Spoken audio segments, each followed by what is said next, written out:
All right, hey, it's March 29th, bringing your Lake of the Ozarks fishing report.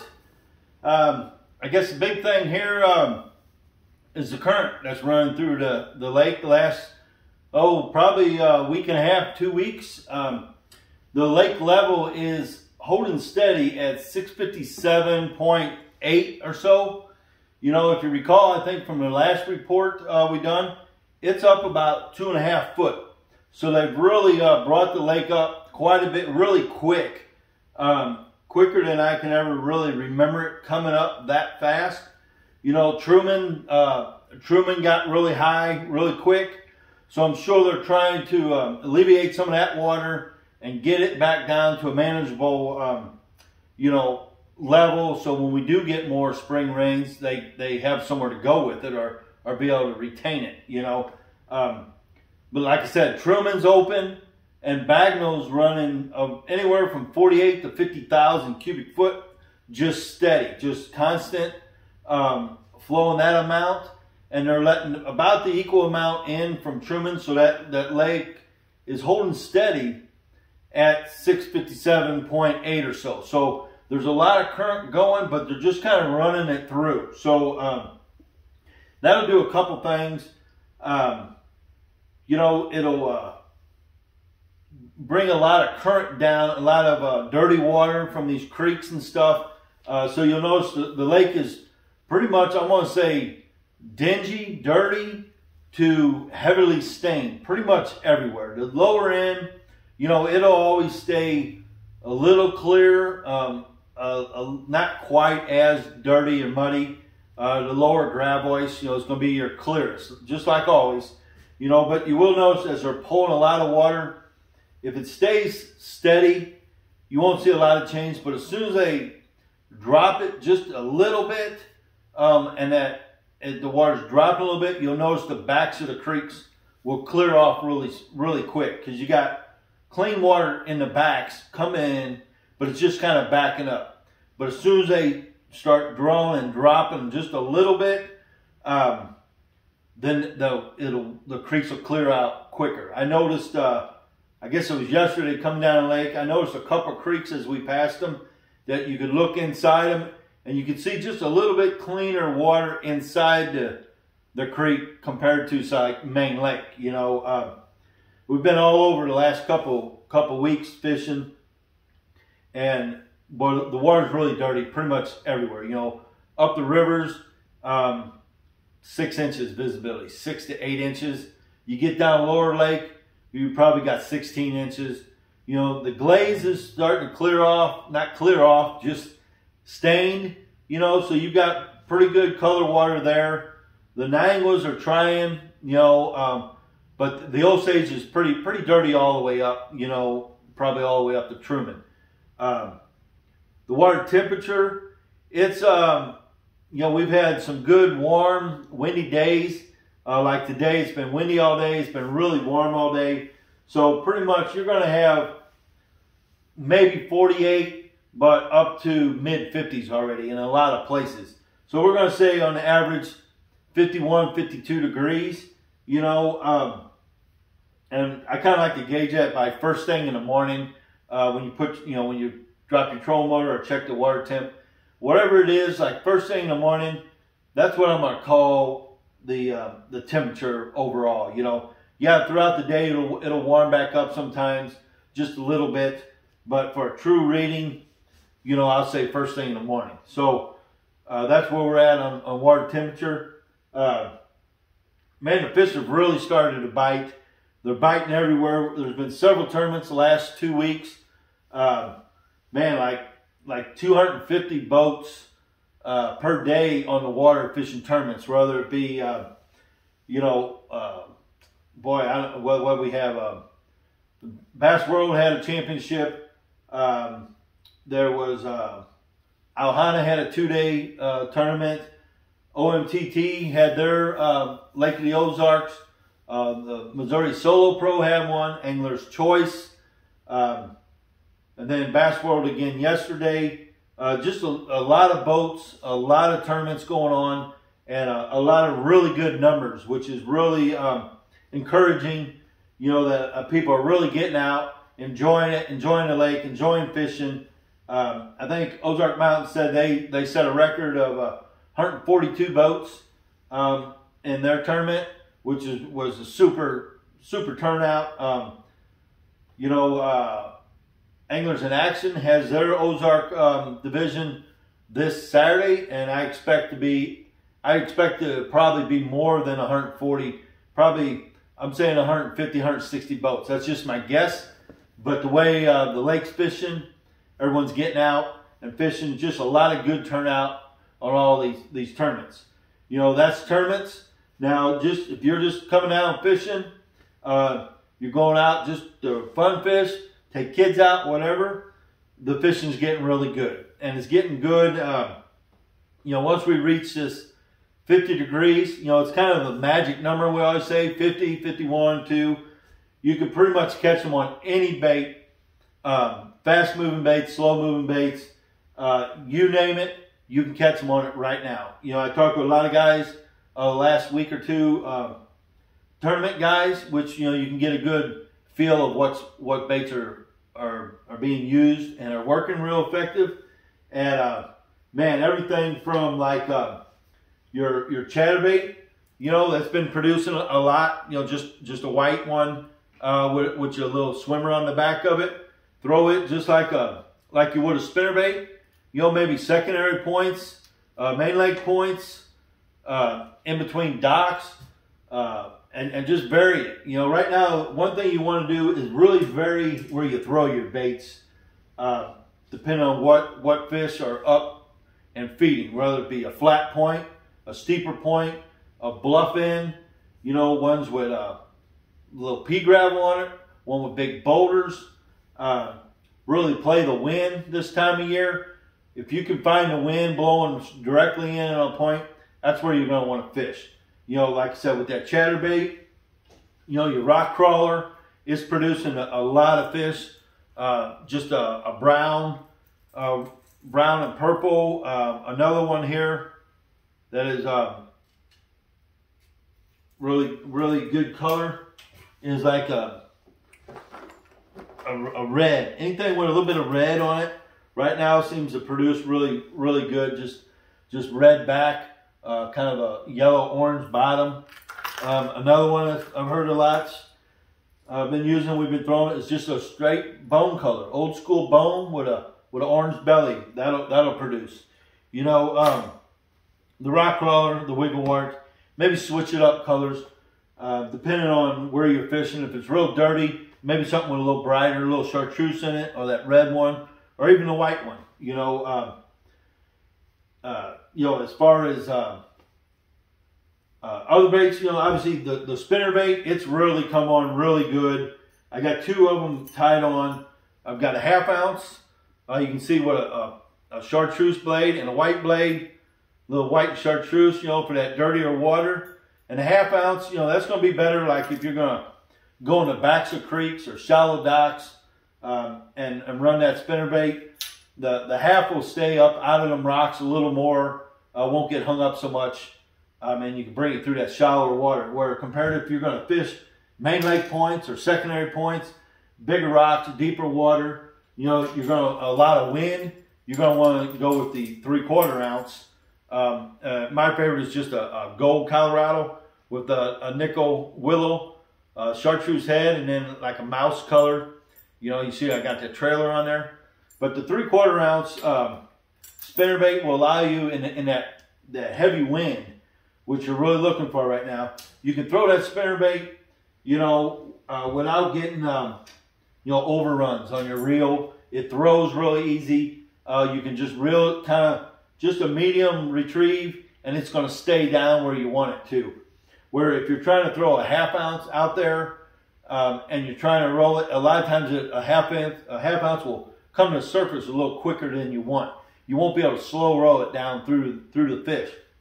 And you know, when you're throwing spinnerbaits on points or things like that, you obviously you're going to want to experiment with where you're going to retrieve it through that water column. You know, you can try just below the surface. That doesn't really seem to be the deal just yet. Usually probably say 5 to 6 foot down to say 12 foot, you know, off these points. Basically what you're targeting are these big females that are coming up and they're going to stage. They're going to start staging on these points, and they just come out and they just kind of hang out there until say shad swim by them, or you know, hopefully your spinnerbait, and you know, and they'll feed. You know, all these fish are really feeding right now, getting ready for that spawn. It's just around the corner. We just had a full moon.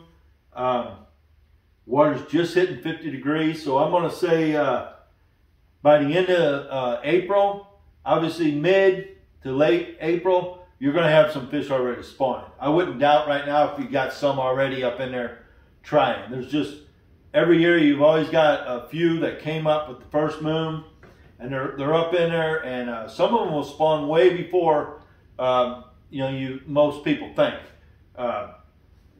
You know, but the majority of the spawning will go on into April to into May. That's the key period of time. So you know, targeting those I'm gonna say easy fish, these main lake points with the wiggle warts, the chatterbaits, the spinnerbaits. That's where you can just, if you're just out fishing and you don't want a lot of work, just run points with wind, and you're gonna catch fish. You know, now if you want to get in tight and flip, kind of like I do, you know, you can go to the end of these channels, and even in some of these flat docks around pea gravel pockets, towards the back in pea gravel. You know, there's a lot of fish that have already moved back. The last couple weeks, we've been catching a lot of fish, and honestly, most of ours have just been jigs.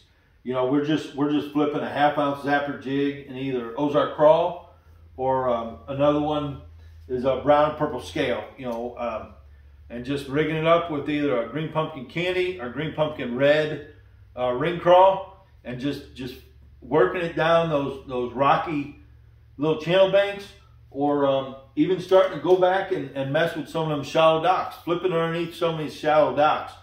You know, I said these big females will come out and suspend out over these, you know, down in the water column on these points.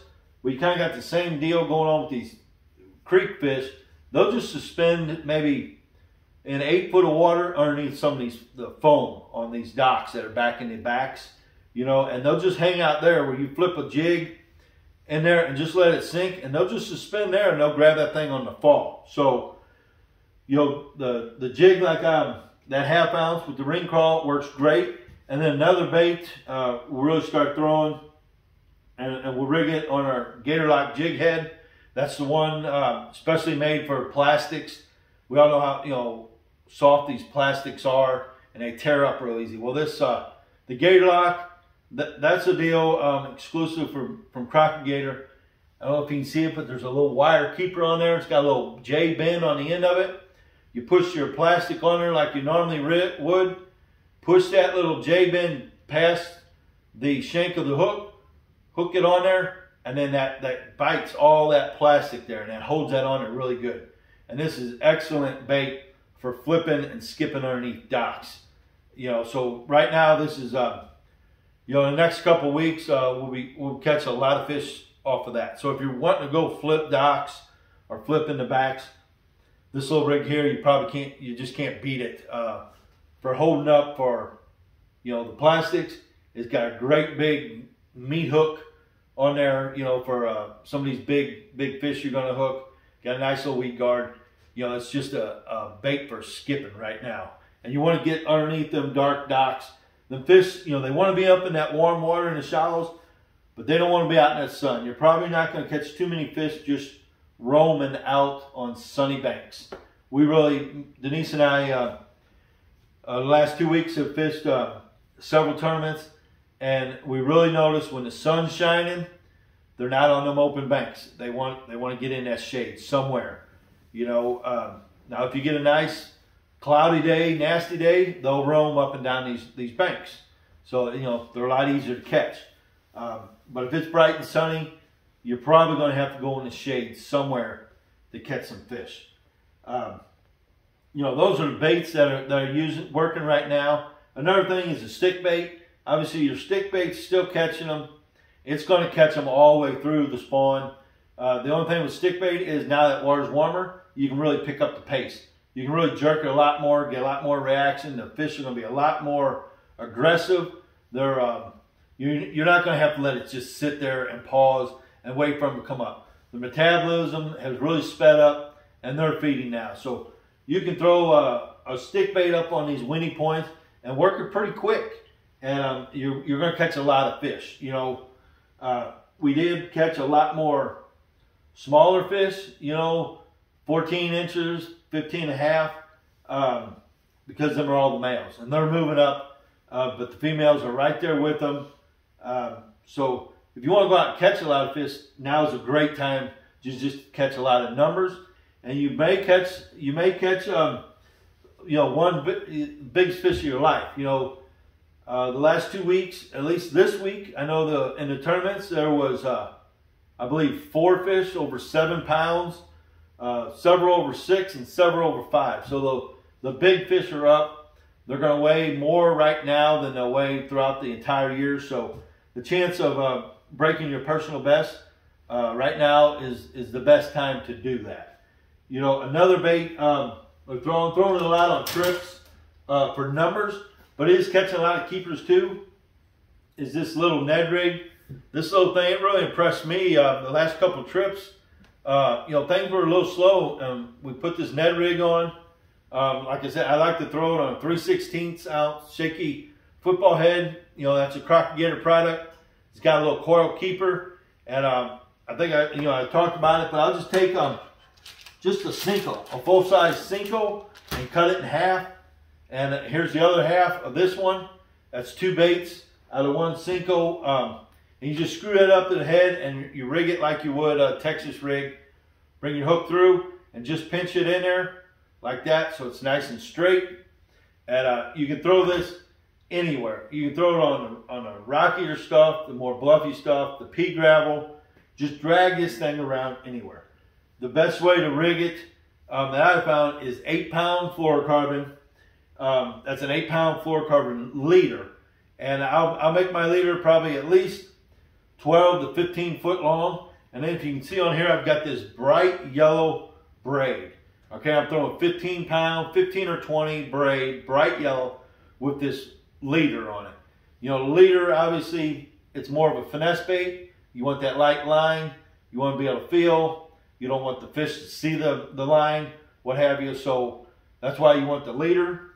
I just tie you a slip knot on both your leader and your braid, you know, and cinch that up real tight, test it real good, and trim it off real tight. You're not going to have any problem. But the thing with this bright yellow line is you're going to see these bites, because a lot of these bites are it's just like a peck, or they'll just pick it up and start swimming with that bait. And if you got your line, another thing I'll say about braid real quick while I'm thinking of it, I don't have it up here, but I've got line conditioner. There's several brands out there, like Real Magic. I don't know, there's several different brands. But I keep my line conditioned. I'm constantly spraying this braid with this moisturizing conditioner, and it keeps that line real limp and real straight. It won't coil on you, because it's real important. You want to see that line going straight to your bait. So if there's any movement, you're going to see it. It doesn't have to pull out the coil or the kinks in your line. So with that bright yellow, when they pick that up and move it, you're going to see it. It really will enhance your bite detection by using that yellow line. So I pretty much switched to that on all my spinning rods and reels. You know, it's been kind of nice on some trips.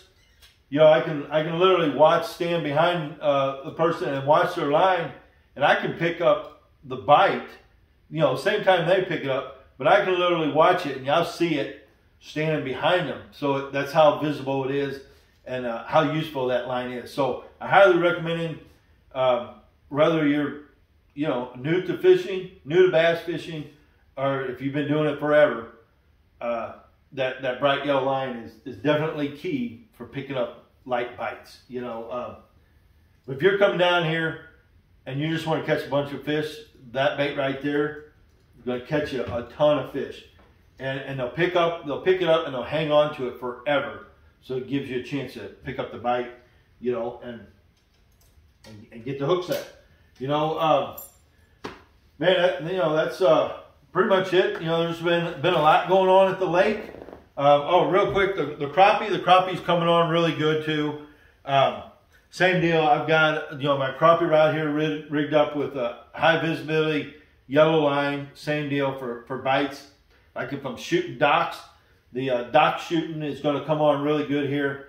But one deal right now, if you're going to crappie fish, is the bobber. The bobber deal in the spring is it just works really easy. If there's several of you in the boat crappie fishing, just get you, a 16th ounce head. Get you this bluegrass Bobby Garland. It's kind of a chartreuse blue color for that stained water. Rig that up on your head. Take your bobber, and I usually start with about 3 foot up from your bait, and just throw it right up to the bank. Let it hit, and then just really slow retrieve it back in to the boat until you start getting a few bites.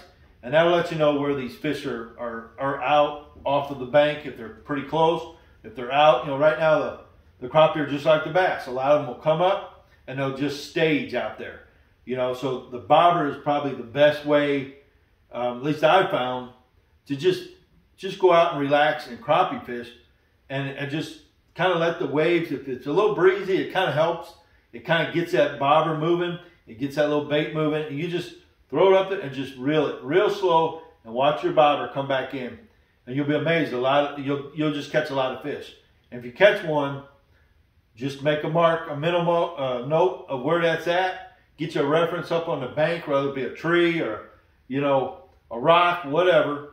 And then get your boat back and just keep casting at the same area. Them crappie are going to stay there. And you can catch 6, 8, sometimes a limit in one spot. Another place is alongside docks. Any of these docks, just throw it up to the bank and bring it right alongside those docks, because there's obviously the shade there. There's always a lot of times brush down alongside the dock where people throw it off, and that's just a great place to do it. But the bobber deal, spring, it's probably one of the favorite ways to catch fish. It's pretty easy, pretty relaxing, and you can do that anywhere. You can start just inside Main Lake, go at least 3/4 way back, pea gravel pockets. Your crappie will start ganging up on those little corners, going into where they're going to spawn. Little flat gravel points are usually really good, like your secondary points with gravel, maybe a little pea gravel mix. Those are excellent banks for crappie too. So the crappie, this is time to stock up the freezer, because they're all up there and they're all biting. But man, other than that, not a whole lot else. The only other thing I will mention is I finally, after having my Garmin trolling motor sitting in the shop here for a couple months, my other one went down about 2 weeks ago, and I put this Garmin on, and it is everything everyone has told me. I don't know why it took me so long to put it on, other than just being busy. Matter of fact, I was so busy when the other one went down. Great people down here at Sport World Boat Center. Luke, I went down and said, hey, my troll motor's down. What do you think? I could have went and had it fixed. I told him I had the Garmin. Luke come over here at 8 o'clock at night. Actually, it was a Friday before last week's tournament started. He come over here at 8 o'clock. He helped me. We put this thing on, got me going. But anyway, that trolling motor is the quietest, smoothest thing I've ever seen as far as trolling motors. And I don't know why I waited so long. The other thing is, this thing, when you crank it up on full speed, it will flat put you around a dock. If you're fishing docks, around docks from one side of the cove to the other. I've got my wholesale batteries, Decas in there. They're fully, when I have them fully charged, and that trolling motor setup, it's the deal. I mean, when we were fishing behind these docks, you crank that thing on high, I'm gonna have to look and see the speed, but I'm gonna bet you it's going 6-7 miles an hour on high. So, and that thing, it's everything. Everything they said it was supposed to be. And I'm really pleased with that trolling motor. The other one, I'm glad it's off of here. That's all I'll say. You know, that's it. Just come down to the lake and enjoy it. You know, like I said, the numbers are way up on tournaments, but not even tournament wise. There's just a lot of people out. You see them, families out fishing, people with kids, young kids. I love seeing that. You know, in the tournaments, you're seeing a lot of you know, guys fishing with their sons or daughters. You know, husband and wife. Luckily, I get the opportunity to fish with my wife. We really enjoy the time out there. So I encourage everyone, you know, get a boat, come down here to the lake. You don't have to fish tournaments. You can just come out, enjoy it with your family, husband, wife, kids, daughters, whatever. It's the best pastime. You can keep it as simple and as basic as you want, and you're going to catch fish. Or you can get into the competition and go as far as you want with it. You know, it's whatever. That's the neat thing about fishing. You can do whatever aspect of it you want, whatever's going to fulfill what you're looking for, and have a great time. That's the whole deal with fishing. So, you know, other than that, guys, come down the lake, enjoy it. Don't forget, wear your life jackets. The only one other thing I have is, I keep meaning to say this, but like there was a lot of tournaments this past weekend. So if you're out fishing just for fun, or if you're fishing another tournament, please, when you're running down the lake, run the center of these lakes. Run the center of the lake is what I'm saying, okay? Don't favor these corners. Don't favor the shoreline, because you got other tournaments. Like just for instance, if you're headed from PB2 and you're headed to the dam, and there's a tournament coming out of Ahana, those guys are running full speed coming out of Ahana. And if you're running that bank close there, and they come out and you meet right there, there ain't much time for reaction if both boats are doing 60. So it ain't worth the little bit of time you're going to gain, you know. So my whole point is, just get out in the center of the lake when you're running on these tournaments, so you got plenty of time to see someone coming out of the cove, whether it's somebody, you know, just coming out fishing. If it's someone catfishing, you're going to have jet skis, pontoons. You're going to have everyone coming out of these coves. Just run the center. Don't run tight to the bank. Let's try to prevent any accidents we don't need. Another spot is let's say straight across from racetrack. As you're making that tight corner, there'll be tournaments coming out of, say, Red Oak or Lynn Creek or Runaway 2 or Larry Gale, and them boats are coming towards the glaze, and they're going to cut that corner tight. And if you cut that corner tight, you know what's going to happen. So try to give yourself some room, give yourself some play to make some adverse, you know, maneuvers to avoid a potential accident. So that's all I got to say about safety. But I just want everyone to come down and have a good time, have fun, be safe, and go home. So just kind of keep that in mind. Another thing is, before I fish a tournament in the morning, I'll look at Missouri State Water Patrol. I'll look at the regattas, or I'll look at Bass and Bob. Bass and Bob is the resources of resources for fishing down here, whether it be baits, lures, lines, lake conditions, tournament results, regatta permits. But either way, what I'm getting at is, I always look at the regatta permits before I fish a tournament, so I know what area of the lake has other tournaments, releasing boats, and which direction they're likely to be headed. I want to know if there's a big tournament out of Red Oak or Ahana or Gravois or wherever. I want to know where all these tournaments are, so when I'm headed to where I want to go, can I expect a big number of boats coming towards me or not? So it's just something you can just, you know, for knowledge to know when you're trying to navigate the lakes, and just stay safe out there. So other than that, guys, like I said, be safe, come down the lake, enjoy yourself. We'll see you in a week.